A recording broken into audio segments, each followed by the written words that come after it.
Now the next topic is to show that force exerted by raised fluid is perpendicular to its contact surface. Right. So here we can see one figure in which we have filled container with fluid and having the object which is submerged in fluid. Right. So what will happen if the component of force, suppose first of all let us consider the component which is normal to the object surface. Right. When object is submerged, in a fluid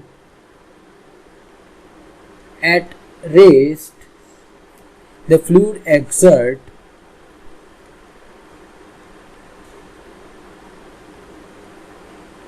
a force on its surface. Right.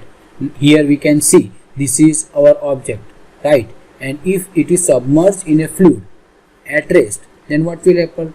This fluid tries to develop the force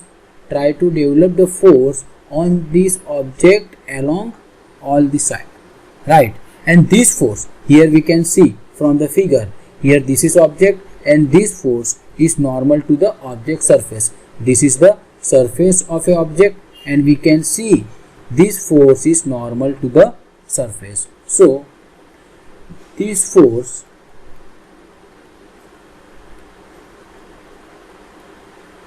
is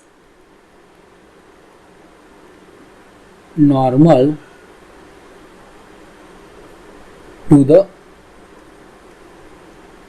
surface, normal to the object surface.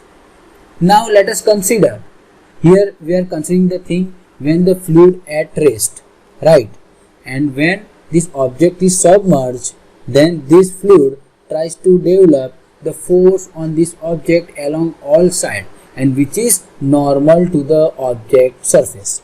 Right. Now let us consider the case when there were a component of force, when there were a component of force which, when there were a component of force parallel to the surface, then what will happen? In first case, what we have considered? We have considered the force which is perpendicular to the object surface, and if when there were a component of force parallel to the surface, right, if here we have considered the one component of force which is parallel to this surface, then what will happen? This object also tries to develop the force on this fluid, right? This object try to develop the force on this fluid. Now the object will try to develop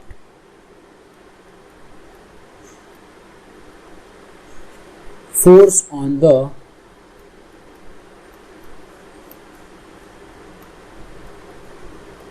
fluid, right, which is parallel to it. Now what will happen if this force occurs if there were a component of force which is parallel to the surface? Now here this object also try to develop the force on this fluid. Now this force will cause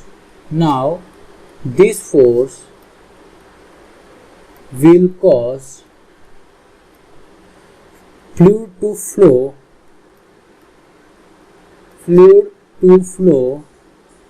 parallel to the surface,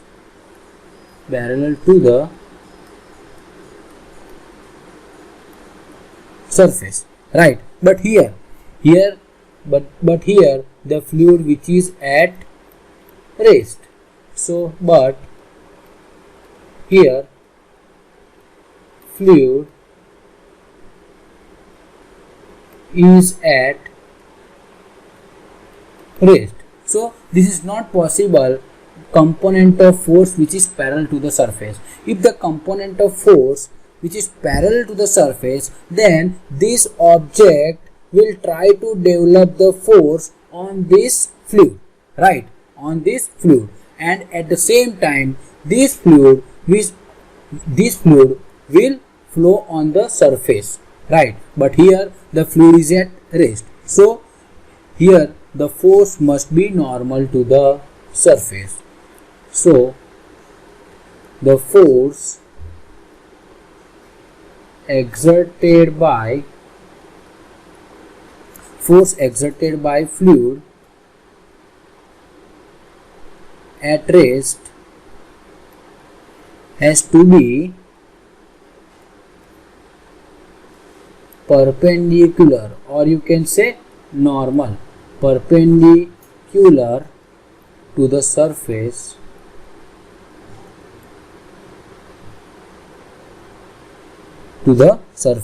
in contact with it.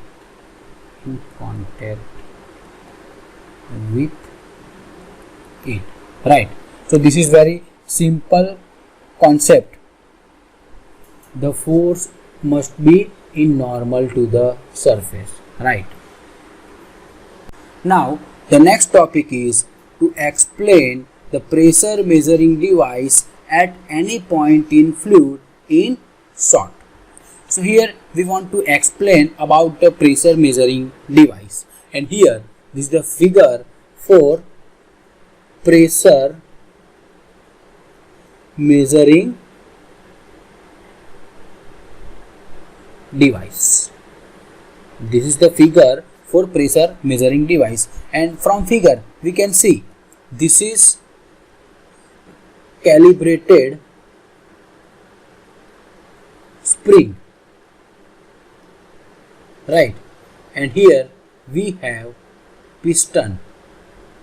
This piston exert the force on the spring, and due to this calibrated spring we can measure the value of pressure, and here we have also the pressure sensor that measure the value of pressure, right, and vacuum is filled because it is evacuated chamber, that's why vacuum is filled in it. So first of all, here this pressure measuring device means it consists of evacuated chamber with spring that is calibrated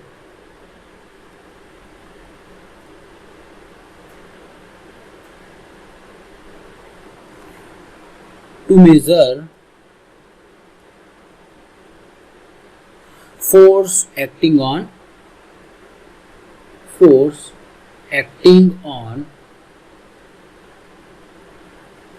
piston, right. We know this is calibrated spring, and that's why if any kind of force is exerted on it, we can measure because it is calibrated. And this device is placed at a point inside the fluid, right, where we want to measure the pressure. This device placed at a point inside the fluid,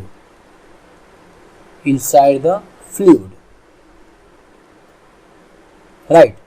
This very simple. Now what will happen?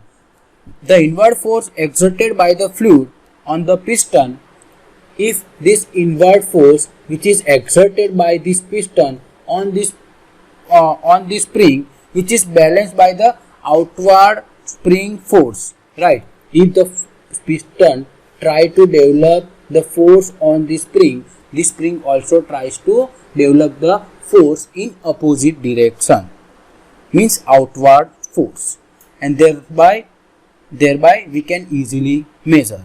right? So the inward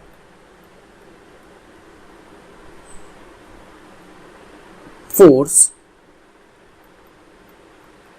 exerted by fluid on the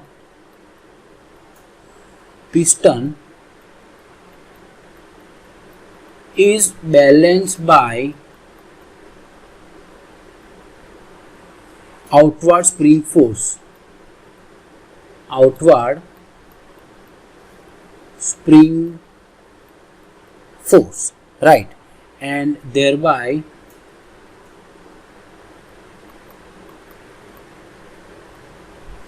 measured, right?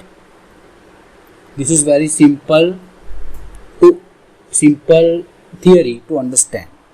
Now let us consider the delta F is the force acting on the surface of a piston.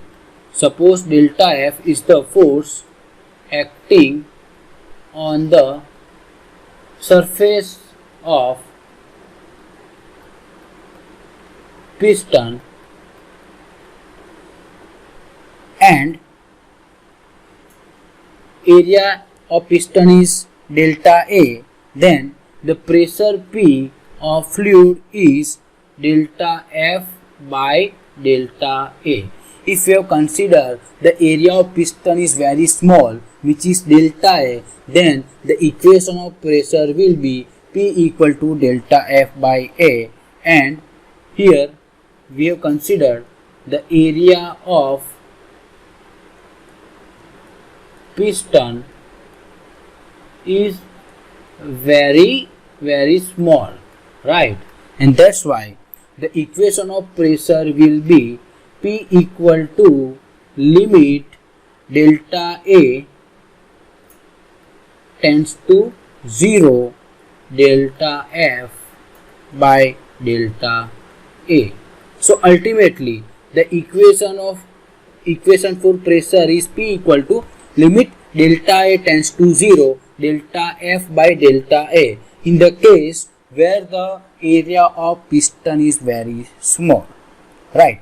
So this is the pressure measuring device.